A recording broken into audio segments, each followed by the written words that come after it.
Bismillahirrahmanirrahim. Assalamualaikum warahmatullahi wabarakatuh. Alhamdulillah, nahmaduhu wa nasta'inuhu wa nastaghfiruh wa na'udzu billahi min shururi anfusina wa min sayyiati a'malina. Man yahdillahu fala mudilla lahu wa man yudlil fala hadiya lahu. Wa ashhadu an la ilaha illallah wahdahu la syarika lahu wa ashhadu anna Muhammadan abduhu wa rasuluhu la nabiyya ba'dah. Allahumma salli wa sallim ala Muhammad wa ala alihi wa ashabihi wa man ittaba'ahum bi ihsanin ila yaumiddin. Ya ayyuhalladzina amanu ittaqullaha haqqa tuqatih wa la tamutunna illa wa antum muslimun.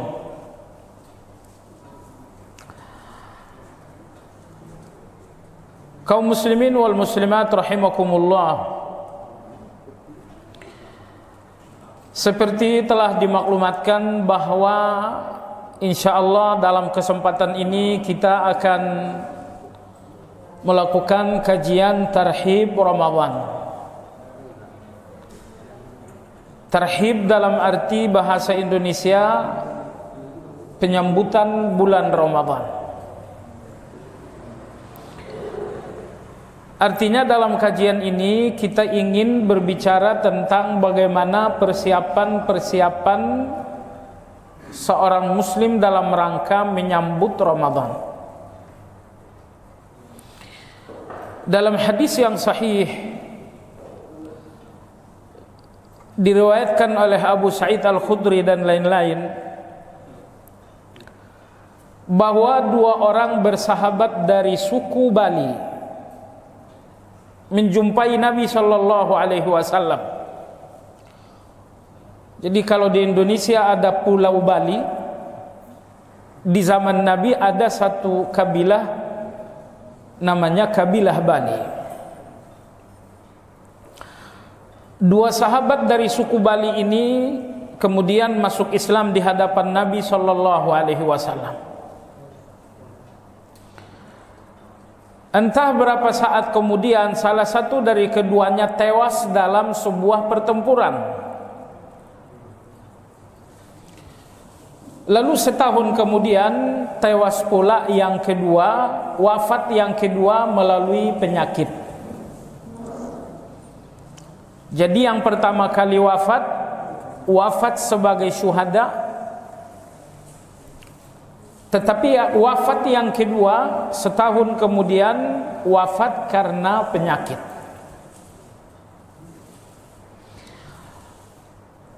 Setelah itu sejumlah orang bermimpi menjumpai kedua orang ini, bahwa ternyata yang terakhir meninggal dunia terlebih dahulu masuk surga dibandingkan yang pertama. Akhirnya mimpi ini menjadi buah bibir dan pembicaraan ramai di Madinah. Lalu Nabi kita Shallallahu Alaihi Wasallam memberikan keterangan. Kata Nabi Shallallahu Alaihi Wasallam, apakah kalian merasa aneh dengan mimpi yang kalian lihat? Bahwa ternyata seorang laki-laki yang wafat dengan penyakit terlebih dahulu memasuki surga dibandingkan seseorang yang wafat sebagai syuhada. Kata Nabi Shallallahu Alaihi Wasallam, apakah ini sesuatu yang aneh bagi kalian? Kemudian Nabi kita memberikan penjelasan. Kata Nabi SAW, tidak ada yang aneh dalam mimpi tersebut. Bahwa yang kedua wafat dengan penyakit terlebih dahulu memasuki surga dibanding yang pertama, padahal dia wafat dengan status sebagai syuhada, karena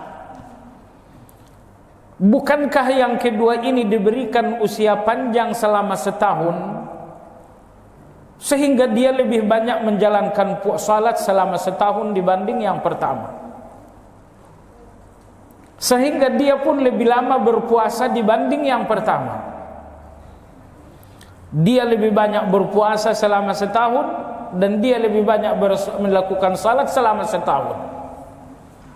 Kata Nabi SAW, itulah penyebab kenapa yang kedua yang notabene wafat dengan penyakit terlebih dahulu masuk surga dibanding yang pertama.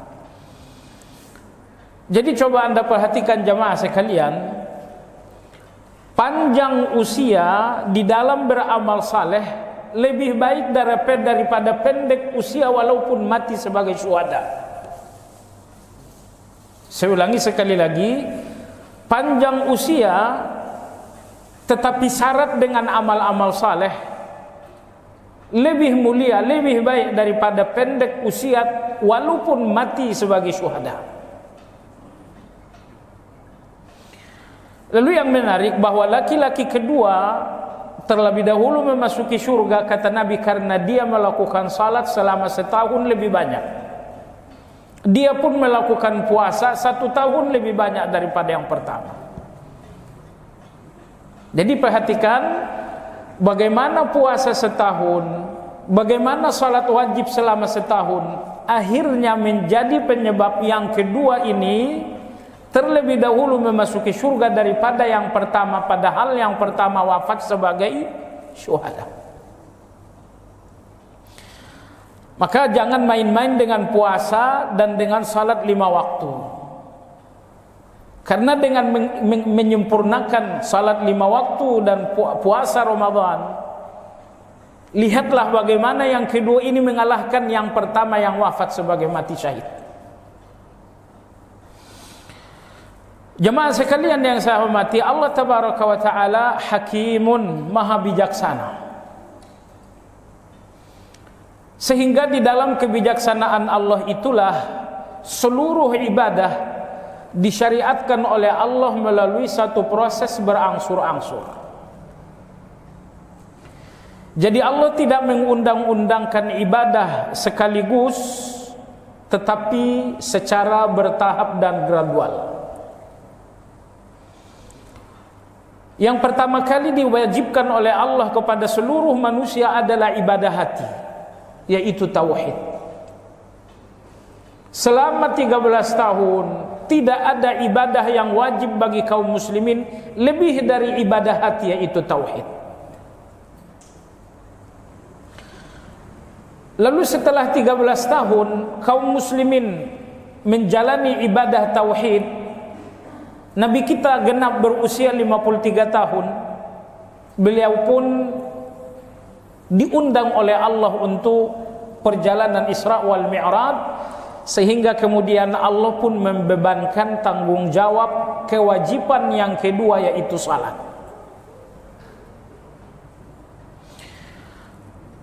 Tahun ke-13 diwajibkan salat. Kemudian Nabi hijrah pada tahun ke-13 itu. Tahun pertama, tahun kedua, selama 3 tahun tidak ada kewajiban tambahan lebih dari salat. Lalu kemudian pada tahun kedua hijrah, Allah Subhanahu wa Ta'ala membebankan umat Islam untuk berpuasa Ramadan. Sebelum Allah mewajibkan puasa Ramadan, bukan berarti Nabi kita tidak pernah berpuasa.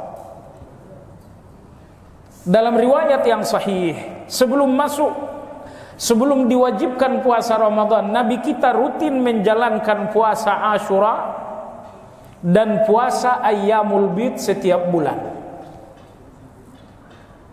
Tetapi kedua jenis puasa ini dijalankan oleh Nabi kita bukan sebagai kewajiban, tetapi sebagai sesuatu yang sunnah, sesuatu yang ekstra. Lantas pada tahun kedua hijrah, Allah Tabaraka wa Ta'ala mewajibkan Rasulullah dan umat Islam untuk menjalankan puasa Ramadan. Masih pada tahun yang kedua hijrah itu pula Allah Subhanahu wa taala mewajibkan zakat. Selama bertahun-tahun tidak ada kewajiban tambahan selain dari tauhid, salat, puasa dan zakat. Barulah pada tahun ke-8 Hijriah Allah Subhanahu wa taala mewajibkan kaum muslimin untuk menjalankan ibadah haji. Nah, kembali kepada puasa, oleh karena puasa diwajibkan oleh Allah pada tahun kedua hijrah, sementara Nabi kita sallallahu alaihi wasallam wafat pada tahun ke-11 hijrah. 11 dikurang 2. Artinya Nabi kita menjalankan ibadah puasa Ramadan sebanyak 9 kali Ramadan. 9 kali Ramadan Nabi kita menjalankan puasa. Ramadan yang pertama, yaitu pada tahun kedua hijrah itu, Ramadan yang pertama disinilah terjadi perang Badar. Pada tanggal 17 Ramadan. Kemudian pada bulan Ramadan yang pertama ini pula wafatlah putri Nabi kita sallallahu alaihi wasallam, istri dari Utsman bin Affan yang bernama Ruqayyah radhiyallahu taala anha. Maka Utsman radhiyallahu anhu tidak ikut dalam perang Badar karena kesibukan beliau merawat sang istri. Pada Ramadan yang pertama ini pula Nabi sallallahu alaihi wasallam menjalankan i'tikaf 10 hari pertama Ramadan. Beliau beriktikaf dari tanggal 1 sampai tanggal 10. Kemudian pada tanggal 11 sampai akhir tidak ada i'tikaf. Kemudian pada Ramadan yang pertama ini pula Allah Subhanahu wa taala mewajibkan zakat di akhir Ramadan tersebut. Lalu pada Ramadan yang pertama ini pula wafatlah seorang sahabat yang bernama Sa'ad bin Malik, seorang sahabat yang sudah bersiap-siap perang Badar.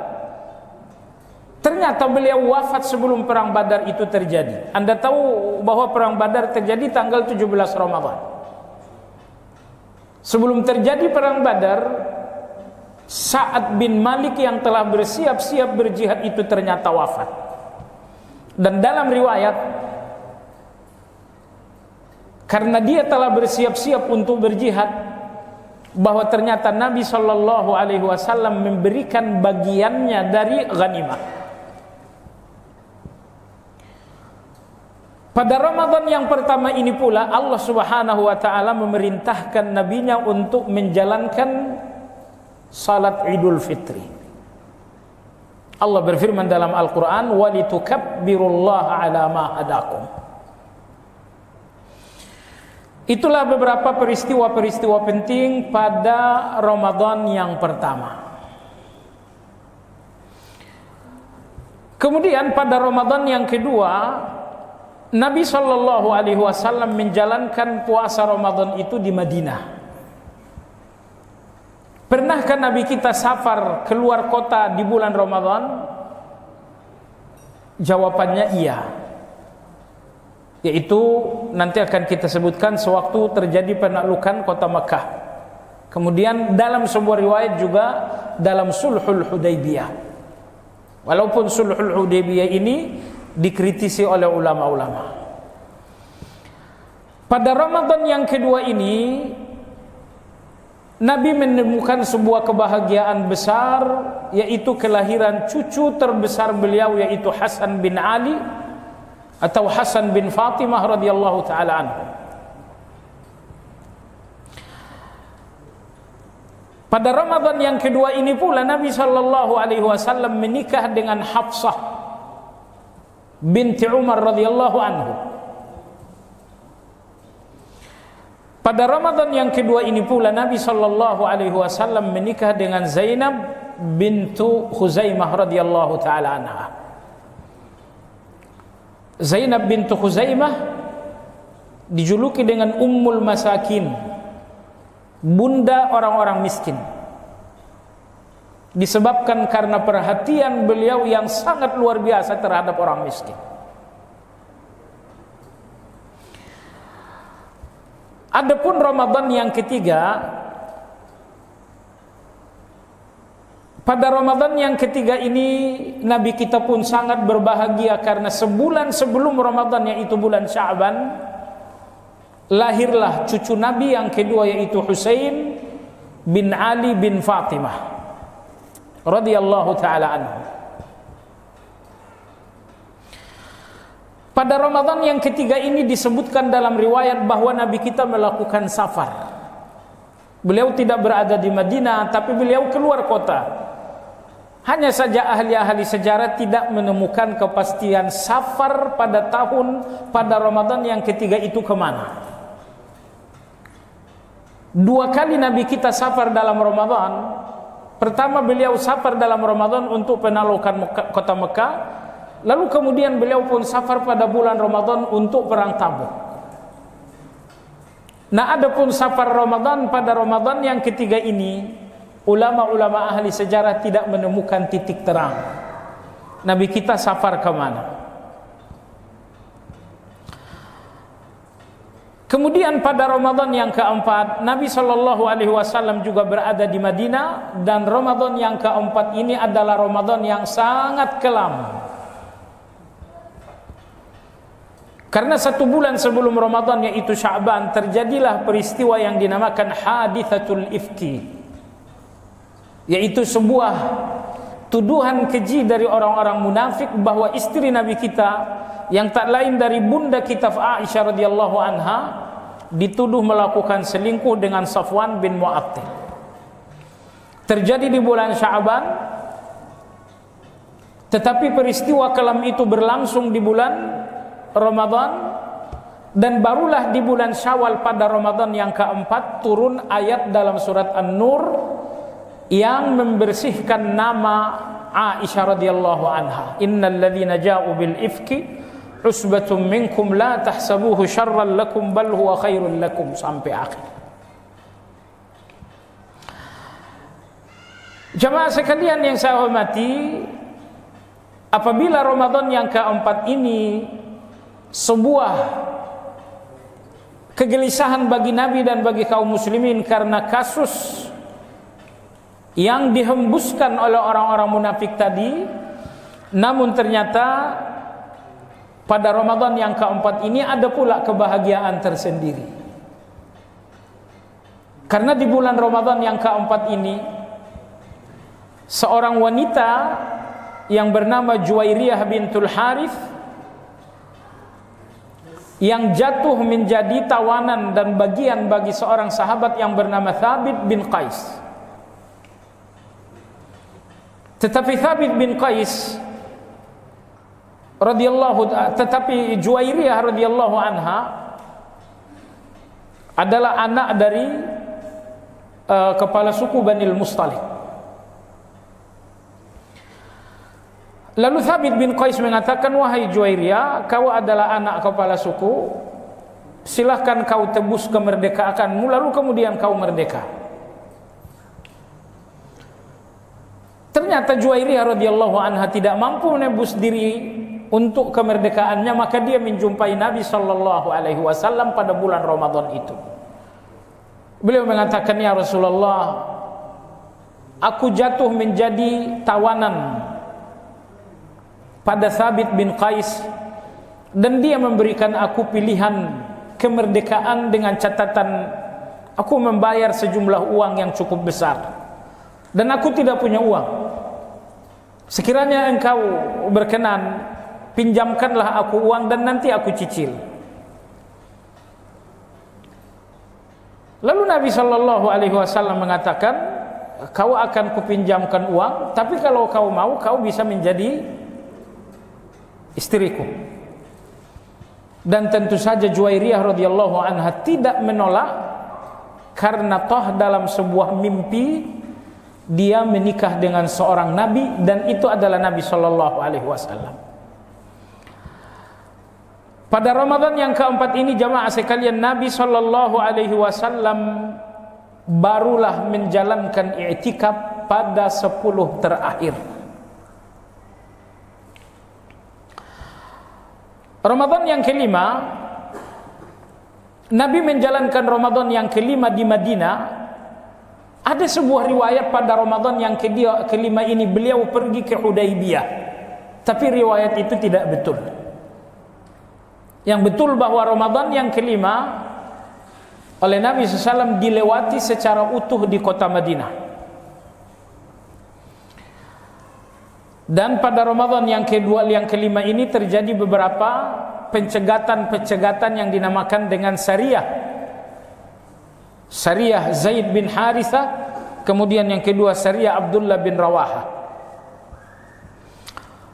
Ramadan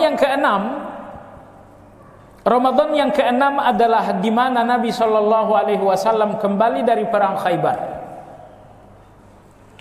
Perang Khaybar terjadi di bulan Sya'ban, maka di awal Ramadan, pada Ramadan yang keenam, Nabi sudah sampai di Madinah. Ramadan yang keenam ini adalah Ramadan pertama bagi Abu Hurairah radhiyallahu anhu, karena Abu Hurairah baru masuk Islam pada tahun Khaybar. Kemudian Ramadan yang ketujuh.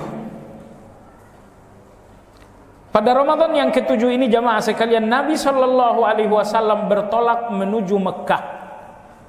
Inilah Ramadan di mana Nabi Shallallahu Alaihi Wasallam safar. Beliau bertolak menuju Mekah untuk melakukan penaklukan kota Mekah. Beliau dengan para sahabat bertolak dari Madinah dalam keadaan berpuasa. Tetapi setelah mereka sampai ke satu lokasi yang bernama Qudaib, Nabi Shallallahu Alaihi Wasallam membatalkan puasanya. Lalu diikuti oleh para sahabat. Setelah itu mereka melanjutkan perjalanan ke Mekah. Pada Ramadan yang ketujuh inilah Nabi Shallallahu Alaihi Wasallam mengutus Sa'ad bin Zaid al-Ashhali untuk memusnahkan berhala yang bernama Manat.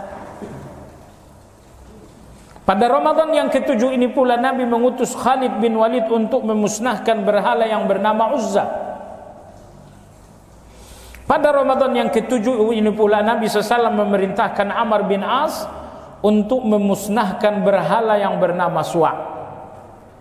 Dan pemusnahan berhala-berhala tadi tentu setelah Nabi sukses menaklukkan kota Mekah. Adapun Ramadan yang ke-8 adalah Ramadan di mana Nabi menjumpai sejumlah delegasi-delegasi. Keberhasilan Nabi dalam penaklukan kota Mekah ternyata menjadi kesibukan tersendiri, sehingga pada Ramadan yang ke-8 adalah Ramadan di mana Nabi disibukkan dengan kedatangan delegasi-delegasi. Kemudian pada Ramadan yang ke-8 ini terjadilah perang Tabuk. Ya, tetapi tentu perang Tabuk itu tidak persis terjadi di bulan Ramadan, tetapi di bulan Ramadan adalah kembalinya Nabi dari perang Tabuk. Anda tahu jemaah sekalian, perang Tabuk begitu menyejarah sekali sehingga Allah membicarakannya panjang lebar dalam surat At-Taubah. Padahal sesungguhnya perang Tabuk itu tidak terjadi. Bahwa Nabi bertolak menuju Tabuk bersama kaum muslimin, tetapi sampainya di Tabuk tidak terjadi pertempuran. Tapi karena mereka pergi dengan niat berjihad, Allah tetap mencatat mereka adalah orang-orang yang berjihad, sehingga dinamakanlah perang Tabuk padahal tidak terjadi perang. Jemaah sekalian, pada Ramadan yang ke-8 inilah Nabi Shallallahu Alaihi Wasallam tidak melakukan i'tikaf, tapi beliau mengqadanya di bulan Syawal. Jadi pada Ramadan ke-8 satu-satunya Ramadan tanpa i'tikaf. Pertama karena kesibukan Nabi dengan delegasi-delegasi yang datang, di samping kesibukan beliau yang baru pulang dari perang Tabuk. sehingga tidak ada i'tikaf pada Ramadan yang ke-8. Namun meskipun beliau tidak beriktikaf pada Ramadan yang ke-8, beliau kemudian mengqadanya di bulan Syawal.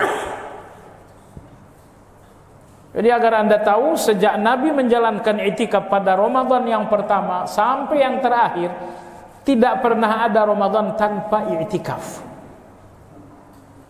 Yang terjadi bahwa ada i'tikaf yang diqada di bulan Syawal karena Ramadan ke-8 itu tidak memungkinkan bagi Nabi untuk beriktikaf.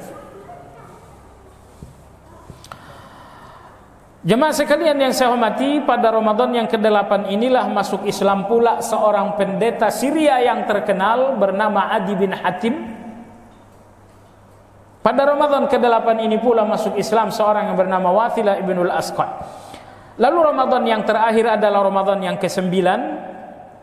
Pada Ramadan yang ke-9 ini adalah Ramadan duka cita bagi Nabi SAW. Karena pada Ramadan ke-9 ini wafatlah putra beliau dari Maryah Al-Qibtiyah yang bernama Ibrahim bin Muhammad sallallahu alaihi wasallam. Pada Ramadan yang ke-9 inilah Nabi sallallahu alaihi wasallam mengutus Ali bin Abi Thalib ke negeri Yaman, padahal saat itu Ali sedang sakit mata. Lalu kemudian Nabi bersabda, besok akan kuserahkan panji-panji ini kepada seseorang yang dicintai oleh Allah dan dia mencintai Allah. Ternyata keesokan harinya panji itu diserahkan Nabi SAW kepada Ali radhiyallahu an, yang kemudian bertolak menuju Yaman, sementara mata beliau yang sedang sakit sembuh seolah-olah tidak pernah sakit setelah ditiup oleh Nabi sallallahu alaihi wasallam. Yang menarik bahwa pada Ramadan terakhir yaitu Ramadan yang ke-9, Nabi sallallahu alaihi wasallam justru beriktikaf selama 20 hari.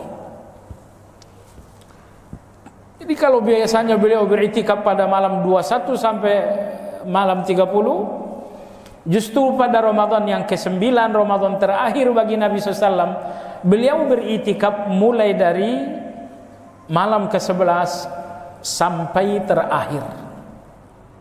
Sehingga Ramadan terakhir beliau sallallahu alaihi wasallam menjalankan iktikaf selama 20 hari. Jemaah sekalian, itulah 9 kali Ramadan dalam kehidupan Nabi sallallahu alaihi wasallam. Berikutnya adalah beberapa tips-tips selama Ramadan yang akan datang.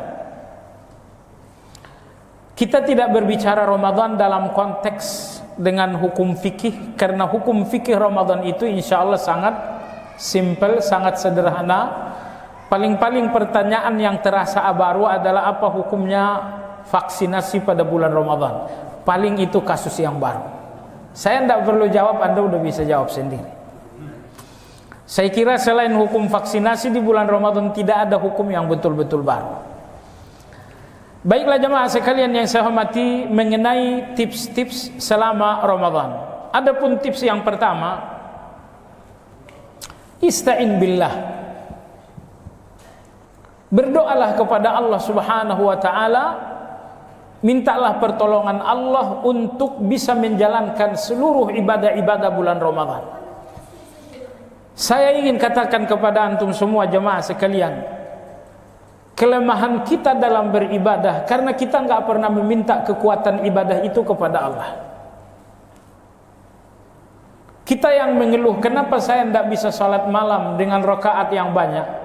Karena Anda enggak pernah meminta rakaat yang banyak itu kepada Allah. Kenapa saya enggak bisa puasa Senin Kamis? Karena memang Anda pun tak memintanya kepada Allah. Semua ibadah yang tidak ada dalam diri Anda karena memang Anda tidak memintanya kepada Allah Azza wa Jalla. Malam hari ketika Anda akan tidur, sempatkan berdoa. Ya Allah, berikan aku tahajud malam ini. Ya Allah, berikan aku witir malam ini. Besok adalah hari Senin, hari amal-amal saleh diangkat kepada Allah Azza wa Jalla, maka dianjurkan berpuasa. Sebagian kita merencanakan puasa tapi tidak berdoa meminta puasa itu kepada Allah? Kenapa tidak menjelang tidur Anda berdoa, ya Allah, mudahkan besok untuk aku menjalankan puasa? Jadi saya ingin katakan, semua kelemahan kita dalam beribadah karena memang kita enggak meminta kekuatan itu kepada Allah Azza wa Jalla. Saya yang lemah tilawah Al-Quran hanya sekali dalam seminggu, karena Anda memang tidak meminta tilawah itu kepada Allah Azza wa Jalla. Ingat jamaah sekalian yang saya hormati, tanpa Allah semua kita lemah, tetapi dengan Allah semua kita akan menjadi tangguh. Tidak ada kebersamaan teragung lebih dari kebersamaan Allah dengan seorang hamba di dalam menjalankan kebaikan. Maka oleh sebab itu mintalah pertolongan kepada Allah untuk menjalankan ibadah-ibadah Ramadan. Ya Allah, bantulah aku untuk menjalankan puasa. Ya Allah, tolonglah aku untuk memperbanyak tilawah.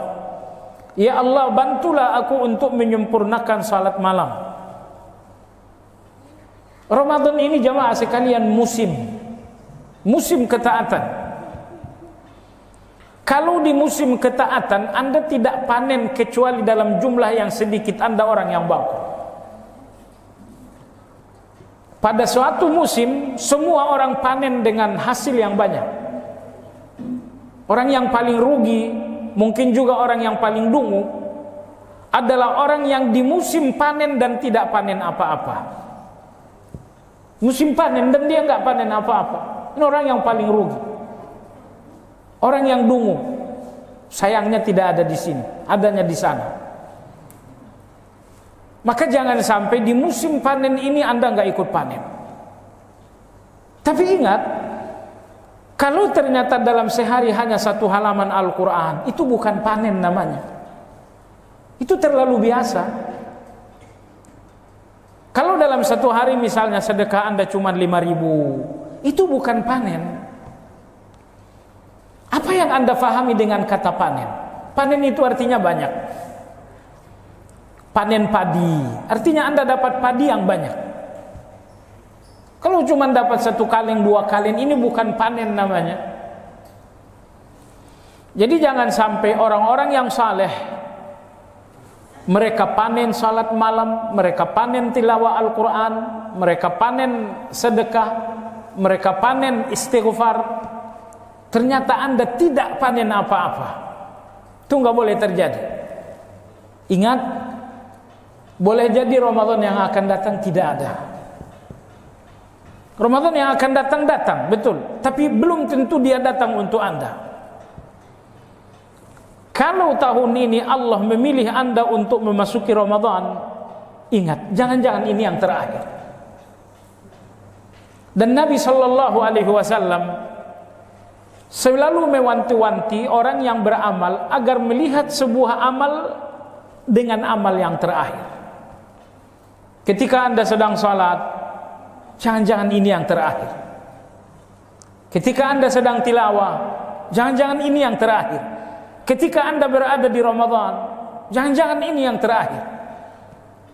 Nabi kita ketika meluruskan saf, sering sekali beliau mengatakan, sallu salata muaddi. Lakukanlah salat ini seolah-olah ini yang terakhir.